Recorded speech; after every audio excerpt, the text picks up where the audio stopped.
Esta serie es principalmente la recopilación del valioso trabajo realizado por los antiguos compañeros del Centro de Cine Edgar Trigueros, Víctor Ramírez y Carlos Sáenz entre los años de 1979 y 1980.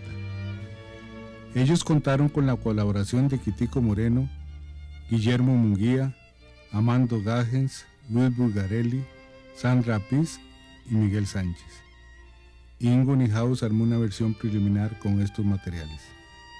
William Ortiz, Javier Gutiérrez y Álvaro Chavarría también hacen un valioso aporte con sus documentales. Imperecedero agradecimiento merece don Guido Sáenz, quien con todo empeño y pasión, muy a su manera, dispuso que se contara con todos los recursos materiales y técnicos posibles para rearmar las filmaciones dispersas aquí y allá. Con especial cariño dedico a todos ellos este trabajo de artesano, principalmente a don Guido y a Víctor Ramírez, con quienes tengo una deuda de gratitud.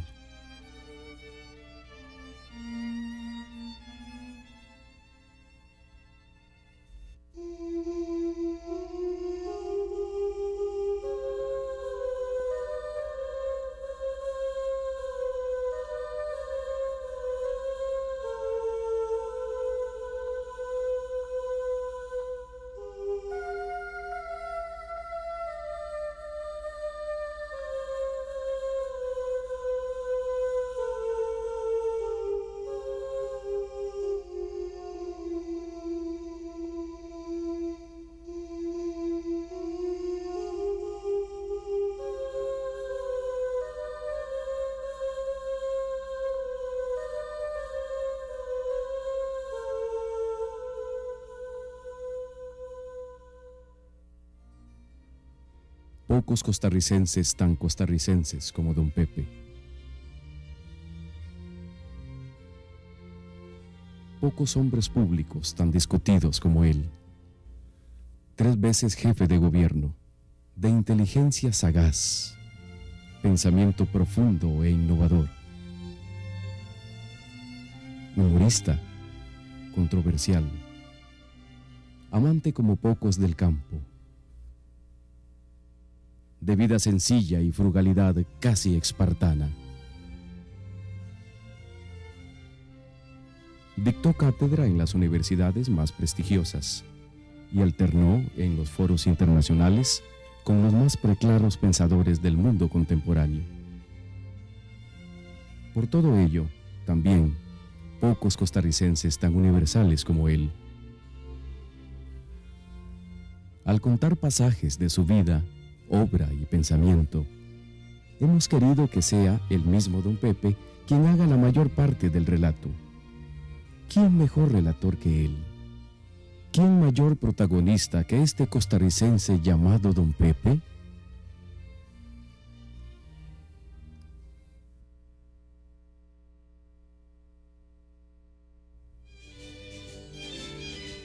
Don Pepe es elegido presidente de la República para el período 1953-1958. Su gobierno profundiza en los principios de autonomía y descentralización. Realiza una reforma educativa y aumenta considerablemente el número de escuelas y colegios en todo el país. A principios de 1955 afronta con éxito una invasión armada y alentada en territorio nicaragüense.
Una vez superado el trauma de la invasión del 55, el gobierno de Figueres sigue su cauce normal.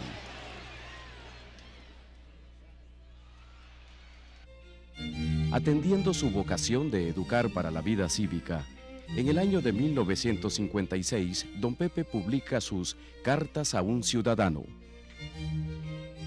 Estimado ciudadano, una de las cosas interesantes que voy aprendiendo en esta posición presidencial en que usted me ha colocado es que el gobierno cumple dos funciones distintas que solemos confundir generalmente cual si fueran una sola.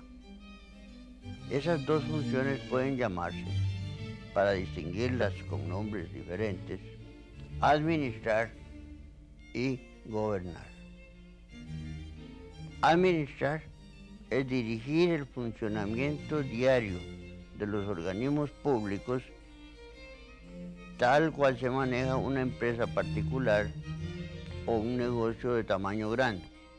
En cambio, gobernar es, en esta distinción que estoy haciendo, encauzar el esfuerzo nacional hacia la formación de una patria mejor, constituida por ciudadanos mejores, y que proporcione a sus hijos un ámbito de vida mejor.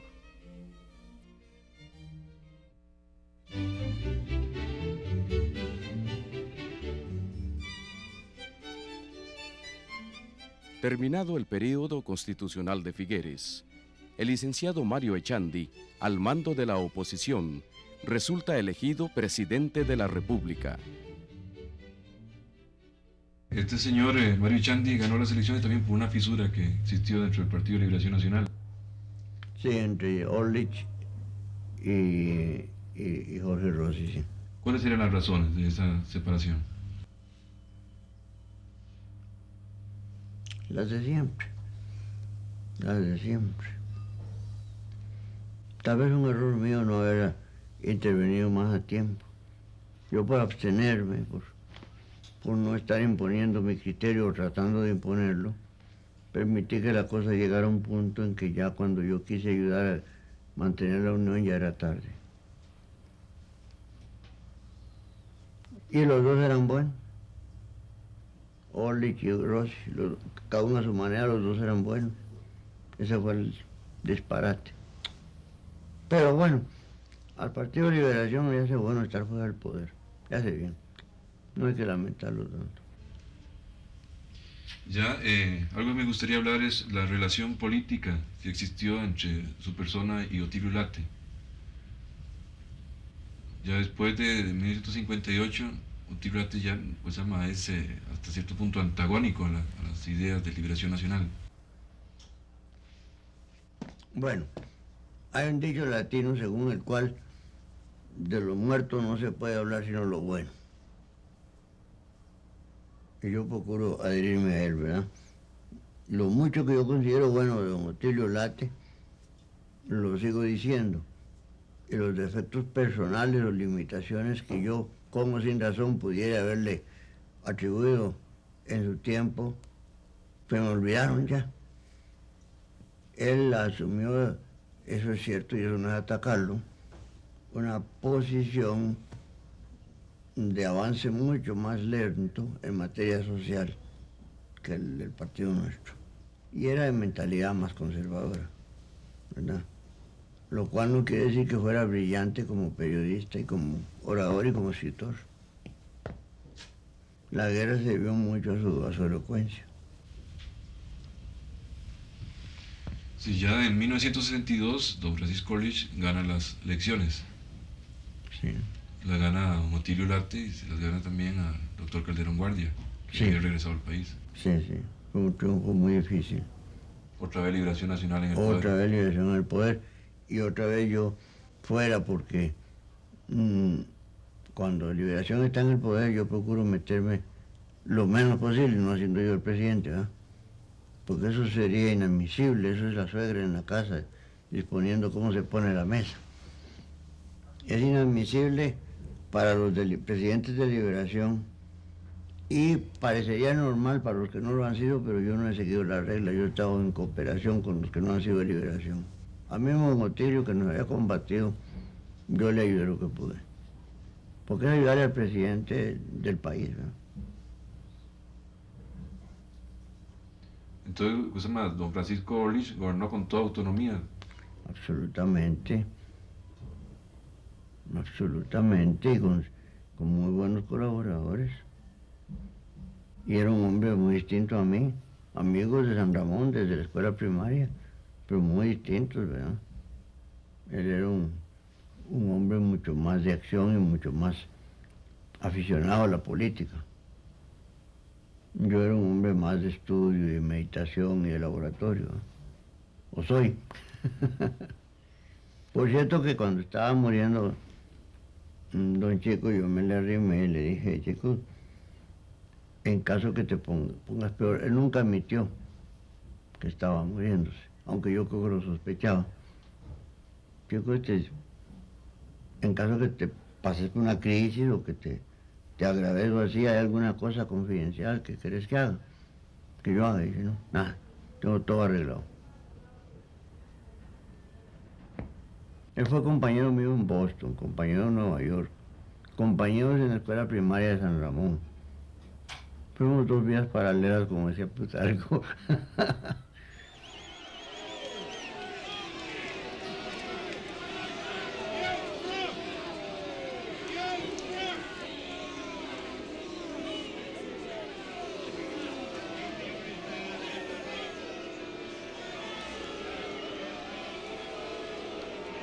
En 1966, Liberación Nacional a su candidato, que es don Daniel Oduber. Perdimos, ¿sabes?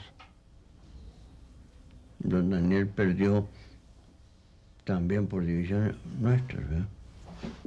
Y después fue candidato y ganó. ¿Qué divisiones fueron esas en ese momento? No recuerdo. Ganó el doctor, el profesor Trejos. Pero ganó don José Joaquín, que fue una improvisación. Don José Joaquín era muy respetado en otros campos, pero nunca había participado en política. En realidad no fue que él ganó tanto como que nosotros perdimos. Pero después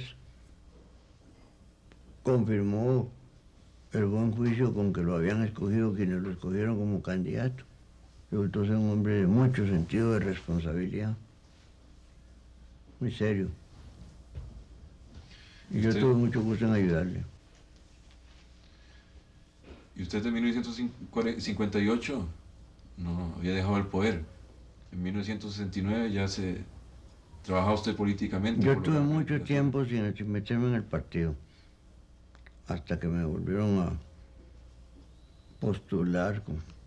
Casi siempre yo he sido arrastrado a la política. No es mi vocación. Yo nunca he trabajado para ser candidato.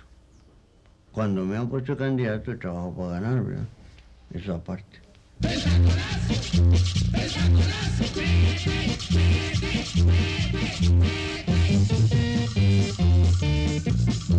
Este es el triunfo, este es el triunfo, este es el triunfo del taconazo, del taconazo, del taconazo, del taconazo, es el triunfo. ¡Arriba, abajo, arriba, con Pepe, con Pepe! En ese momento, en esas elecciones, eran dos expresidentes que estaban Así era. buscando el poder. Y usted ganó por una gran cantidad de votos. Sí, señor. Eso prueba que los votantes se equivocaron una vez más. Yo creo que en los 30 años que hace que estamos como grupo político influyendo en la vida nacional, el acervo de pensamiento anterior se ha ido consumiendo. El fervor necesariamente ha disminuido porque al principio teníamos el calor de la sangre, ¿verdad? Así es que si se dice que el último gobierno que presidí yo tuvo menos vigor o fue menos reformador que los anteriores, probablemente se acierte. Sin embargo, en este tercer gobierno de don Pepe, se nacionaliza el ferrocarril al Atlántico. Se crea el Instituto Mixto de Ayuda Social, IMAS, para combatir la pobreza extrema. También se alienta un programa de apoyo a la pequeña industria, con periódicas visitas del presidente a las fábricas.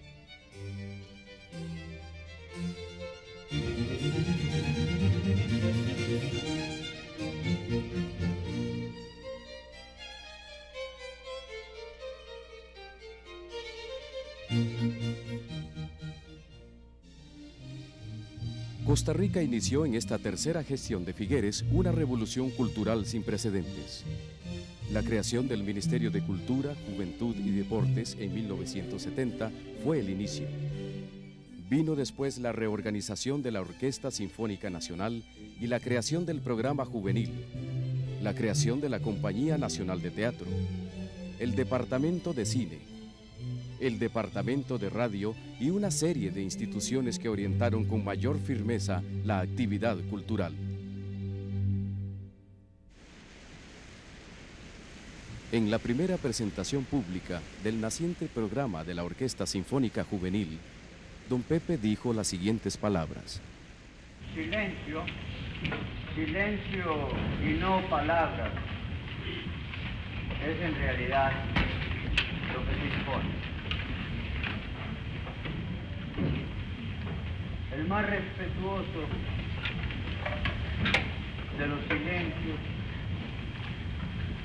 debiera ser mi única expresión, tratando de interpretar el alma nacional ante el espectáculo que estamos presenciando.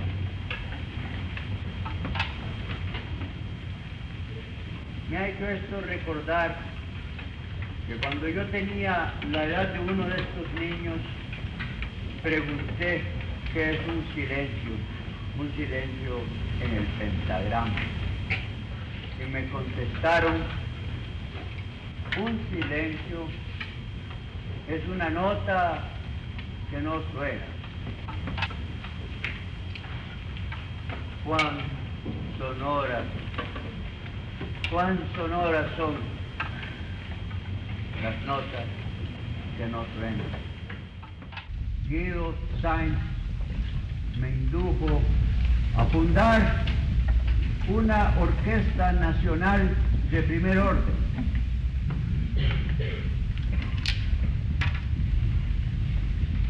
Sabedor de que toda institución que ha de perdurar es la sombra prolongada de un hombre, don Guido se enteró de que en lo más alto de los Andes, en la América del Sur, había un Quijote, Gerald Brown. Gerald Brown, muy joven, concibió el ideal de la gran música para el gran pueblo. Guido Sáenz se enteró, no sé cómo. Dos almas gemelas, amantes de la más sublime de las artes y del más sublime de los ideales, llevar las artes a los pueblos, se encontraron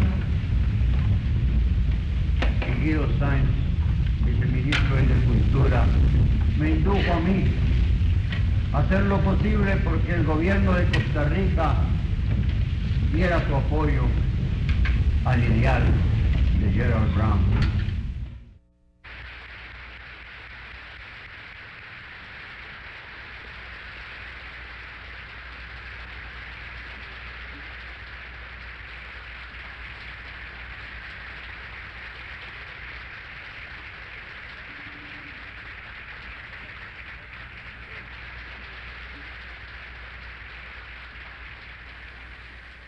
Señor presidente electo de Costa Rica, licenciado don Daniel Odoel y señora.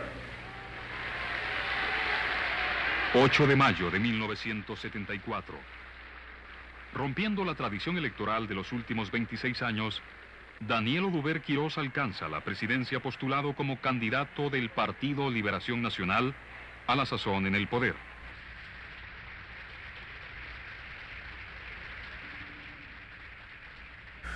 Agradezco a mis compatriotas la enorme colaboración que han dado, los incontables actos de fe y de solidaridad que han hecho posible no solamente la obra de estos últimos 4 años, sino la de todo un cuarto de siglo. Hace 2 días, simbólica y realmente, tuve la emoción de recibir en Casa Presidencial a 10.000 costarricenses, casi todos ellos de los grupos sociales más humildes, de los que Lincoln quería tanto. Fue un despido no planeado, fue una emoción no anticipada, porque ellos, los que todavía llevan en la sociedad contemporánea las cargas mayores sin los beneficios mayores, ellos son la razón de la permanencia en la vida pública para algunos de nosotros. Al señor presidente don Daniel Oduber Quirós. Juráis a Dios y prometéis a la patria observar y defender la Constitución y las leyes de la República y cumplir fielmente los deberes de vuestro destino. Sí, juro. Si así lo hiciereis, Dios os ayude, y si no, Él y la patria os lo demanden.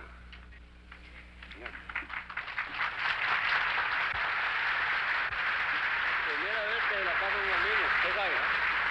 Primera vez.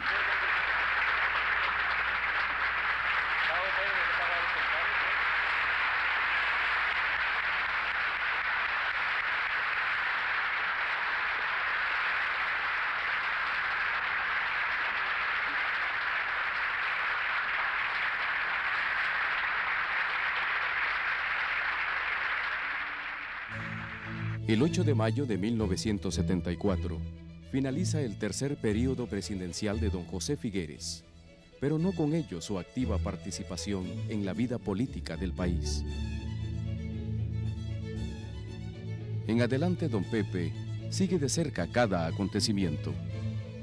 Escribe, enseña, se manifiesta. Tanto su presencia como sus comentarios despiertan el interés de los costarricenses. En el año de 1976, el gobierno de la República organiza un simposio. Desea conocer la opinión de esclarecidos ciudadanos acerca de lo que será la Costa Rica del año 2000. Don Pepe, haciendo gala de su proverbial humor, participó así en este simposio. Pero que hace muy pocos años, muy pocos meses, este señor y yo peleábamos.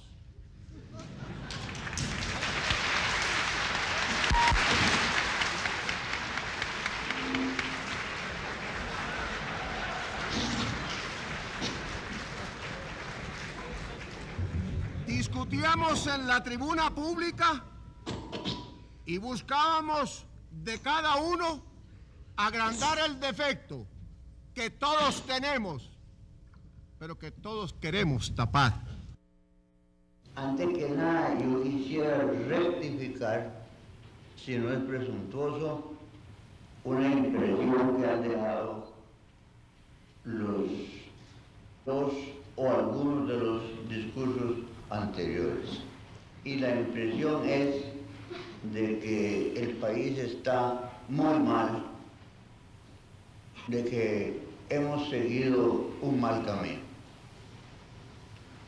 En el curso de la vida mía, que yo todavía estoy muy lejos de tener los 60 que dice don Mario que tiene,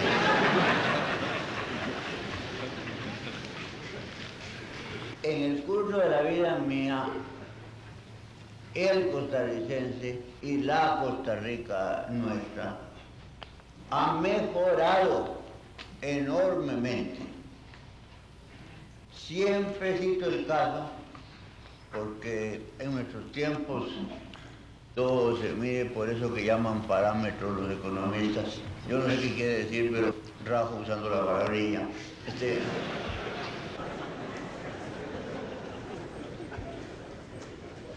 Yo tengo mis maneras propias de parametrear. Perdón, no.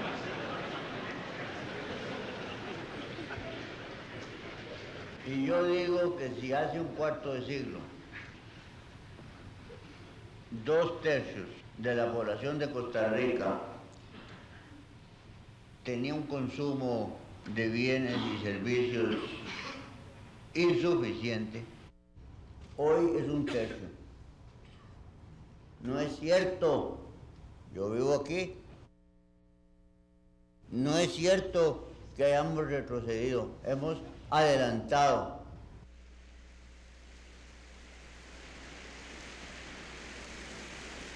Un sistema jurídico, en lo político, en lo económico, y no se me asusten por palabras, en una Costa Rica ideal, arrancada de la nada, yo preferiría un sistema económico socialista. Y en lo ético, que es lo principal, yo preferiría una sociedad cristiana. Por cristiana quiero decir inspirada en el amor al prójimo, es decir, opuesta radicalmente a la sociedad tradicional animal de la mutua destrucción. Y por socialista quiero decir una sociedad que produzca, cuyo aparato económico produzca para llenar necesidades y no para acumular ganancias en manos de unos pocos.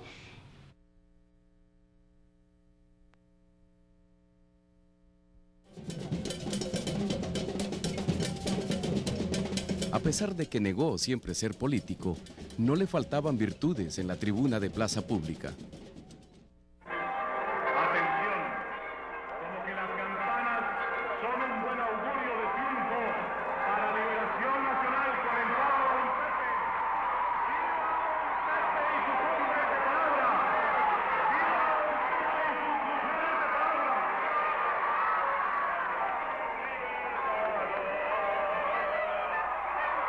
¡Viva Pepe Figueres! Pepe fuerte, que se oiga, que lo sienta todo Costa Rica, pero el mero Guayacán de Costa Rica.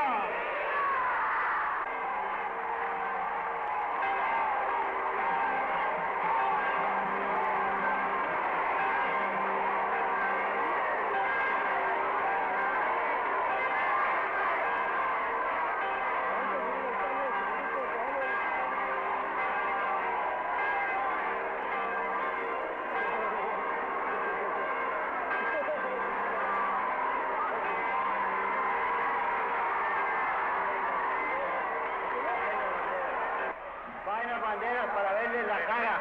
Bajen las banderas. Bajen las banderas para verles la cariñosa, la cara. Bajen. Bajen. Mujeres.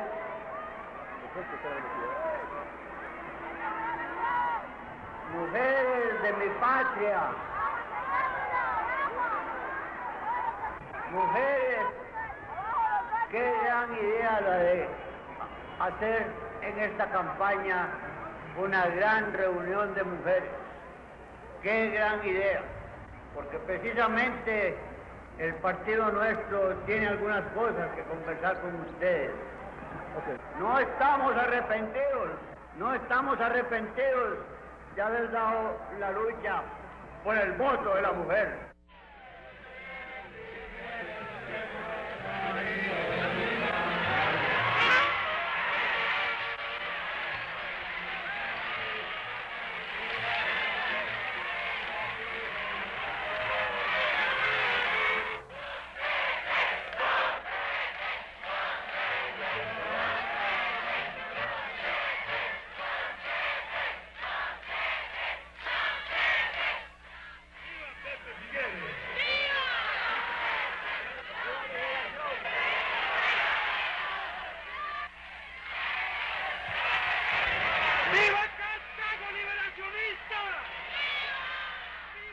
Desde 1940 se emprendió esta transformación de la sociedad costarricense, esta rebelión de las masas. Discutir con el señor presidente de la República. No, señores, yo vengo invitado por el señor presidente, ahí está el señor presidente, a ver qué nos propone, tal vez un baile o alguna cosa. ¿Cómo está, señor presidente?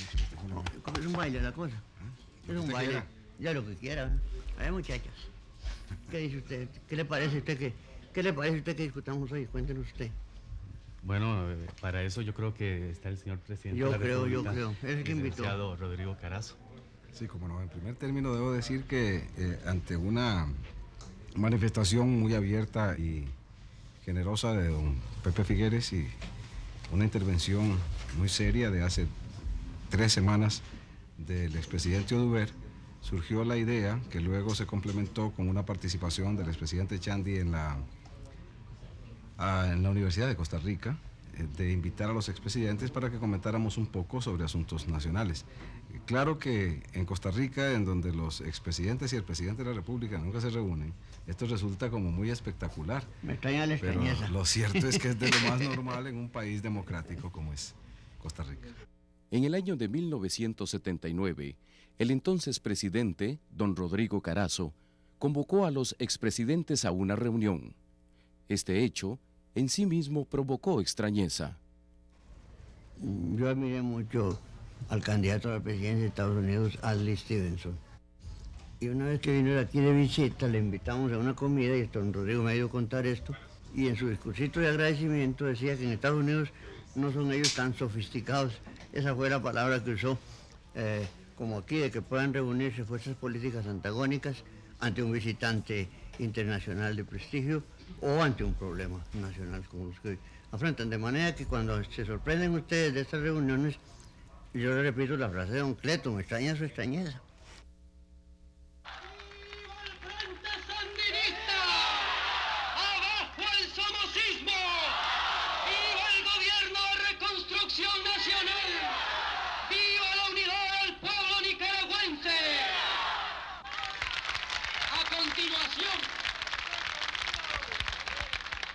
A continuación, tendremos las palabras del excelentísimo señor expresidente de la República, don José Figueres Ferrer.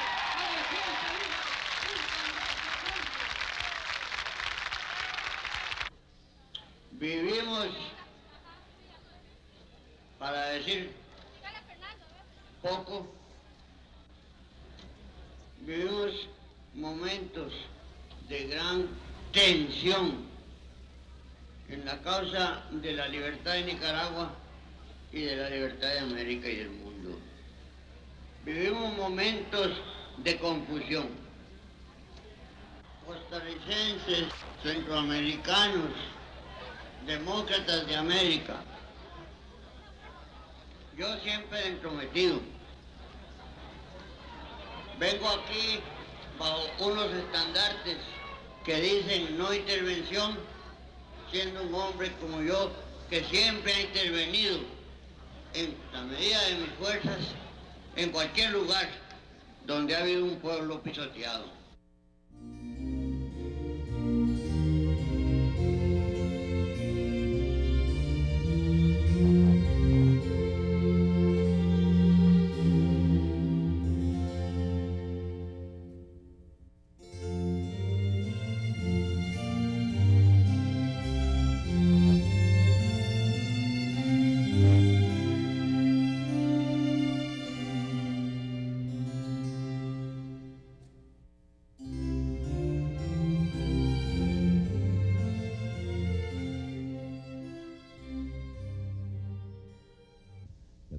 En el hombre de campo, don Pepe encontró siempre al amigo, al compañero. Sí. Esta gente de la televisión me preguntan que cuánto tiempo hace que estamos usted y yo vagabundeando con estas cosas. ¿Usted se acuerda cuánto? Aquí tenemos 3 años. 3 meses, ¿ah? No, ¿en qué en madera en proceso? general. 3 meses. años. En esta finquita. Y en madera en general, ¿cuánto? Desde que empezamos, con madera y Usted cabulla. me pregunta si hará qué. ¿Cuántos años hace que empezamos a trabajar en estas vagabunderías? 3 en aquí. En esta finquita. En esta finquita. Bueno, pero general. En general. Desde que usted entró. En general nosotros tenemos aquí unos 25 años, don Pepe, de estar batallando. Pero que hayamos aprendido un poquito de unos 6 años para acá. Sí, pero ¿cuándo empezamos a trabajar juntos? ¿Hace cuánto? En todo en general. Sí. 51 años, ya casi los 56. Casi 52. 51 años, casi 52. ¿Verdad? Sí, hasta medio rato. Sí, hemos pasado un poquito los barriales y... Yo les decía a ellos que para un agricultor esto es un sueño. El árbol, símbolo de vida, fue aliento de vida por don Pepe.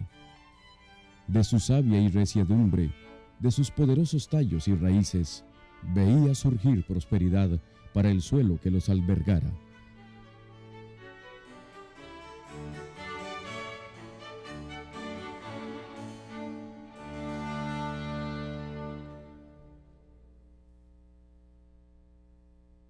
En plena madurez, a pesar de diferencias anegadas con sangre, don Pepe supo reconocer los méritos de sus adversarios políticos. Lo que se debe hacer es en cada minuto de la vida decir lo que se siente.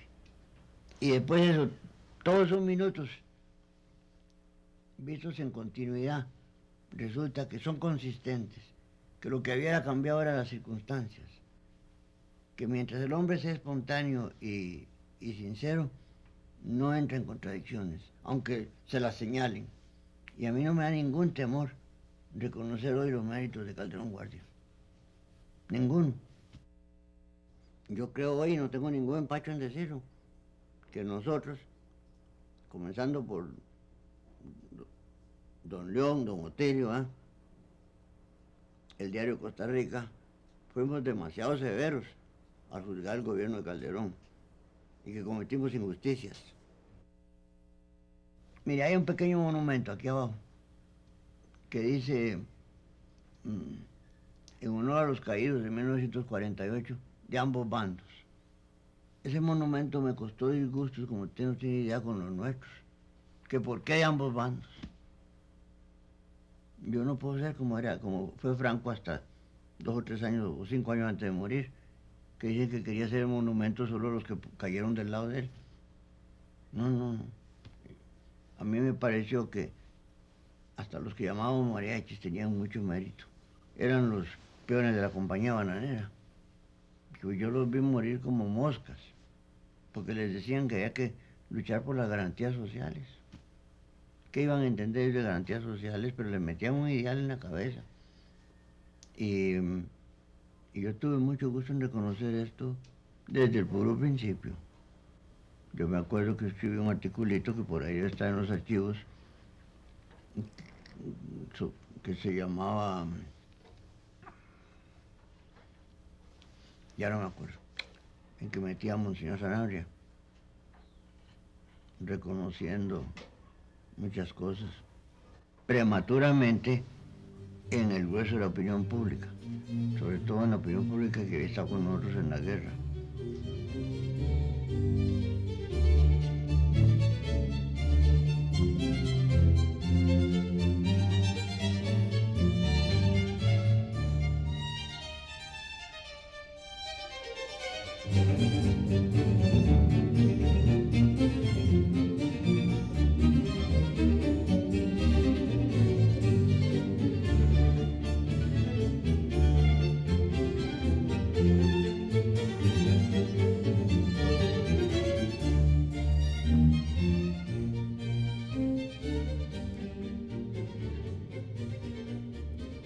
Don Pepe, ¿Cuáles han sido sus mayores errores como hombre público?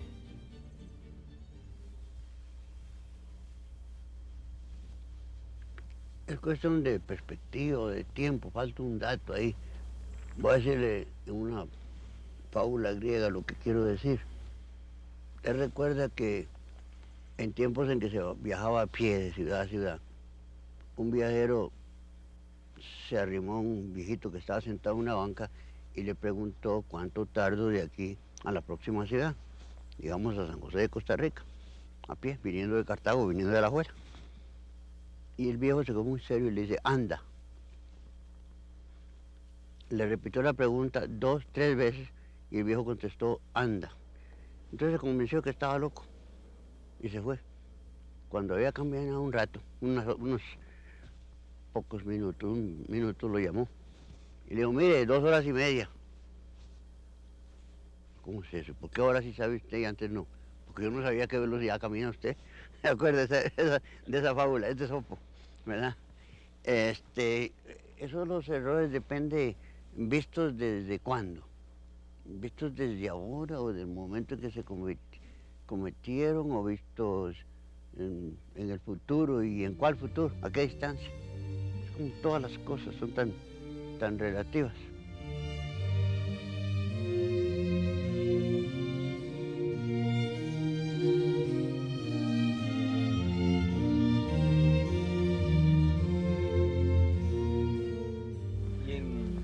Visión de mayor perspectiva histórica, ¿considera que hay algún error de importancia?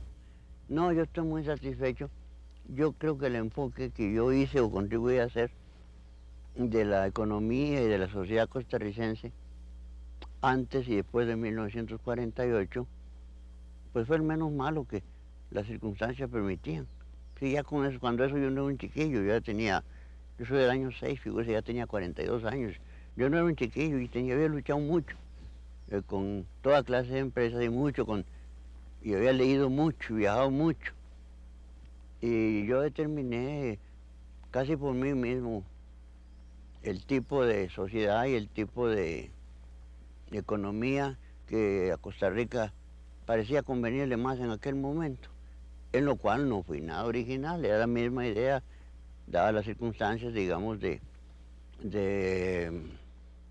don Alfredo González Flores, de Rodrigo Facio. Era mucho la idea de Brenes Mesén, de Omar Dengo si hubiera vivido más tiempo.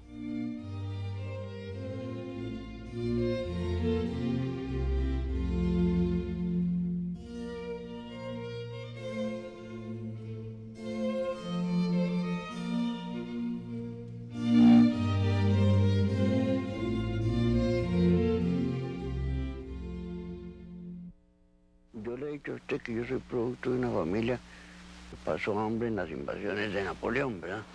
En Tarragona.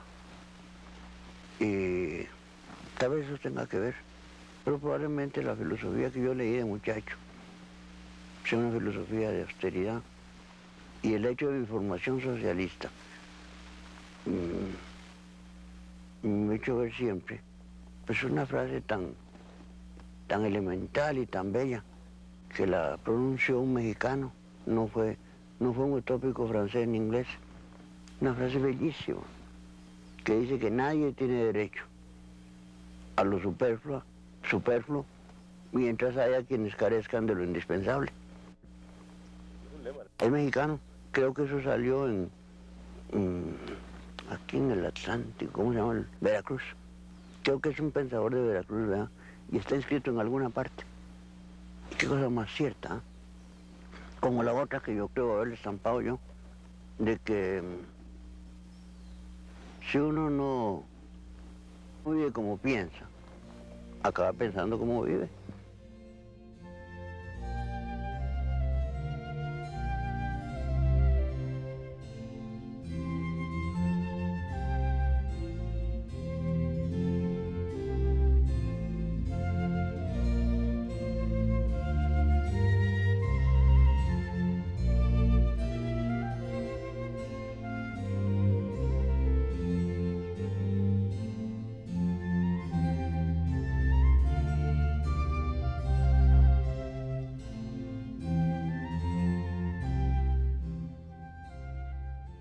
Sí, yo tengo en mente un libro que se llama Antes de la guerra, después la guerra y después de la guerra, refiriéndose al 48. La guerra misma es bueno escribirla porque después la analizan los estrategas, ¿verdad? Fue una guerra muy estratégica, aunque en la táctica los muchachos ticos se portaron muy bien, y también los poquitos extranjeros que había, pero más que nada los ticos. Como una guerra tan estratégica, es bueno escribirla para curiosidad de los historiadores militares, ¿no? Curiosidad intelectual, la guerra misma, pero mucho más importante la preguerra y la posguerra, cómo se pacificó al país y cómo en vez de salir el país más militarizado salió menos. Eso es más civilista. Yo quiero escribir eso.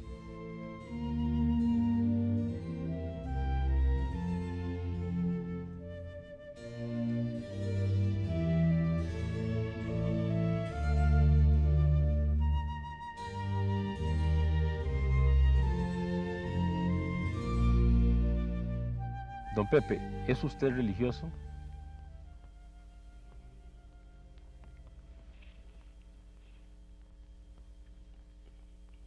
Ese es un término indefinible, ¿verdad? Yo creo que soy religioso en el sentido que soy sentimental.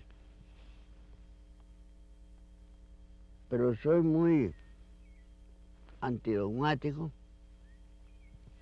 y soy muy poco supersticioso. Y la formación científica y filosófica de mi juventud me hace ser completamente agnóstico. Yo prefiero la franca ignorancia, decir yo no sé, que decir yo sustituyo el saber por una creencia o por una fe. Conozco a mucha gente muy valiosas que rigen su vida por una creencia indemostrable, o por una fe. Yo no. Yo soy completamente agnóstico. Religioso, pues, en el sentido que me gusta hacer el bien, cuando puedo. ¿Qué piensa de la muerte, don Pepe?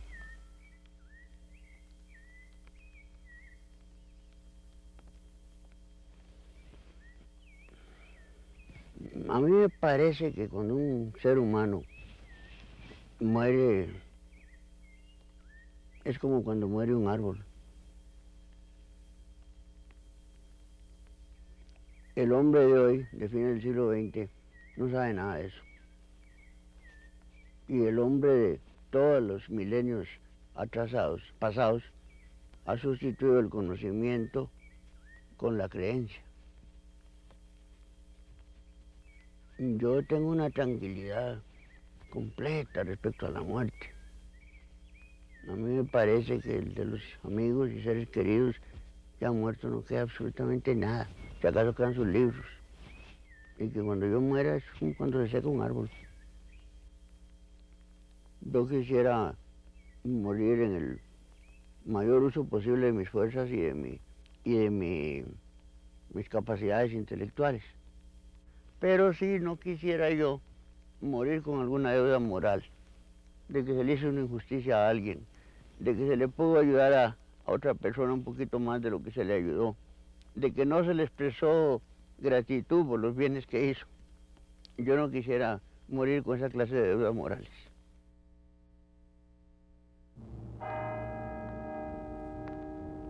Ha muerto José Figueres Ferrer.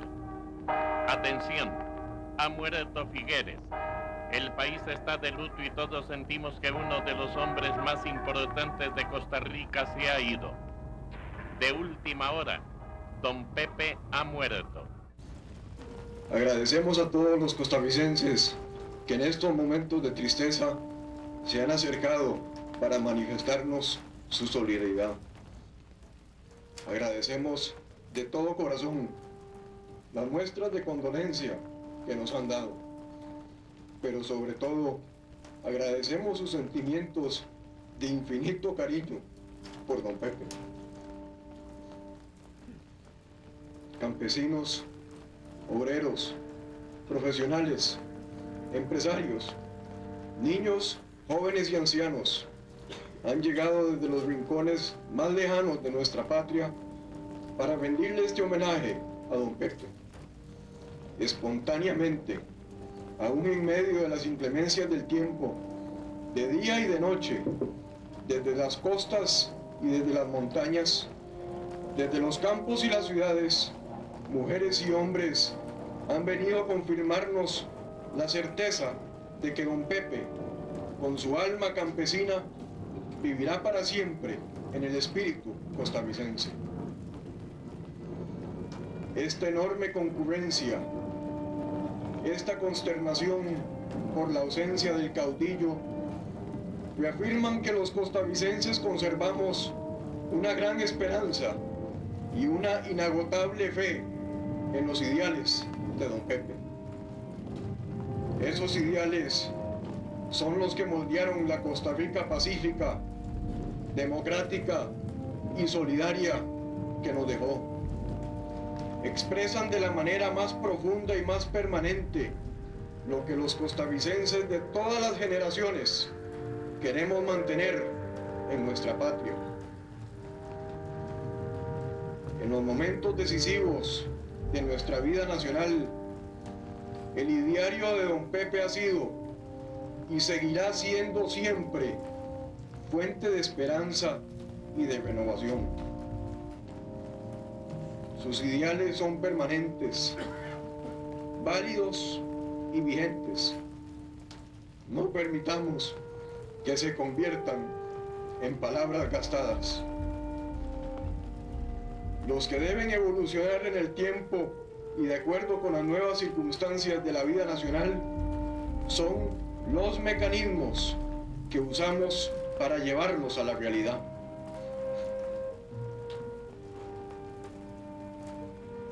Termino recordando a mis compatriotas uno de los hermosos pensamientos de mi padre. ¿Ha mirado usted alguna vez el mar desde una colina? ¿Ha notado que a medida que usted sube, el horizonte se ensancha? Cada cual tiene su propio horizonte, según su propia estatura espiritual. Don Pepe llegó a lo más alto de la colina. Desde ahí nos describió el más amplio de los horizontes. Escalar la colina es su legado para todos nosotros.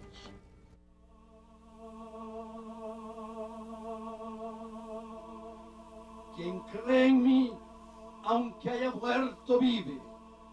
Y don Pepe creyó en él, porque él creyó en la justicia, porque él creyó en la libertad, porque él creyó en la dignidad humana, porque él creyó en la solidaridad de los pueblos y la solidaridad de los seres humanos, porque él creyó en la superación del hombre por el esfuerzo propio, porque él creyó en la solidaridad con todos los pueblos de la tierra y con todos los oprimidos del mundo. Por eso, porque don Pepe creyó en todo esto, creyó en Cristo, y por eso, quien cree en mí, aunque haya muerto, vive. Sí, don Pepe no muerto. El homenaje que tenemos que hacerle es vivir sus ideas, el vivir sus idealismos, el vivir su inspiración. Vamos a depositar los restos de don Pepe, tal como el campesino deposita la semilla en el sur, para que esa semilla bendita, don Pepe, hunda sus raíces en esta tierra y levante sus ramas para decirnos a todos que Él está presente y exigiendo a todos la lucha por una patria sin miseria.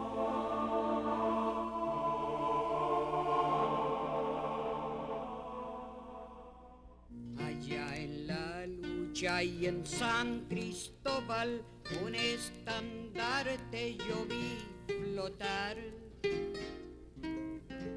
El estandarte a Pepe Figueres que no ha caído y nunca caerá.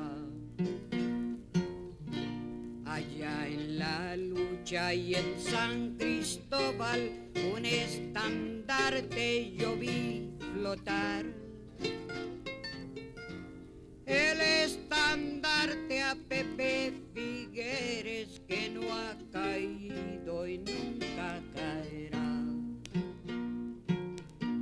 Viva Pepe, vivan sus hombres, todos muchachos de armas tomar. Vivan los toras y medallitas que por la patria saben luchar. Viva Pepe, vivan sus hombres, todos muchachos de gran valor. Viva el valiente Pepe Figueres, nuestro gallardo libertador.